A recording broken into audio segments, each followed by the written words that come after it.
Does buying coffee outside every day from Starbucks or your favorite coffee shop keep you financially poor, the reason why you're broke, and the reason why you cannot afford a house? This is something that is actually quite prevalent online, with a lot of investors, or maybe I should say people online, saying that stringent financial habits is what's going to actually make you rich. Well, let's find out through math. My favorite thing. The average price for a cup of coffee is $3, but let's just assume that we're talking about Starbucks since everybody hates Starbucks in finance. The average cost of a Starbucks coffee would thus be around $5 to $6. Let's just say $5. So $5 a day for 7 days a week is $35. Simple math, stay with me now. We are now on what's called a compound interest calculator. This essentially takes the investment that you do every year, the growth rate that you give it for those investments, and finds out what would happen if you keep on reinvesting your interest every single year. Or for our coffee case in particular, this would tell us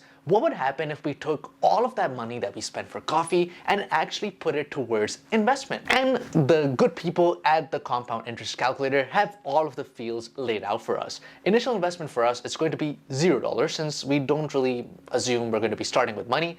The weekly investment though is going to be $35 since there's 7 days in a week and we're spending or wasting $5 a day on coffee. This amount is extremely important. Interest rate. What do you think the rate of return is going to be for your money? If you're a conservative investor, you might want to say that, well, the rate of return is going to be 4% or 5%, something that I could get from a savings account by simply just depositing my money. If you're an aggressive investor like myself, I'm very aggressive, I might put in the stock market's rate of return. For America, that has been around 9 to 10% over the last 40 years, and put in a growth rate of 10%. The compound frequency does matter to us a bit, but not really. Let's just assume that the compound frequency is going to be every year. At the end of the year, you're going to get some interest, you're going to deposit it, and keep on buying and contributing weekly to the tune of $35. What is the time horizon? This essentially means how long will you keep on doing this? How long will you not have Starbucks and coffee outside because it is holding you back so much? Let's assume that for 30 years, you're not gonna have any coffee outside. Nothing, zero. If we hit calculate, this will tell us our destiny. Is having coffee outside every day the reason that we cannot afford a house? So if you put $35 every single week, or the amount you waste on coffee, towards investments at a 10% return, which is extremely high by the way, but let's just roll with it, you'll have $300,000 at the end of 30 years. Let's look at some time milestones now. What about at the end of 10 years, which is 120 months, since every year has 12 months. So let's say you're 25 and start this. When you're 35, you'll have $30,000. Is $30,000 enough to buy a house where you are?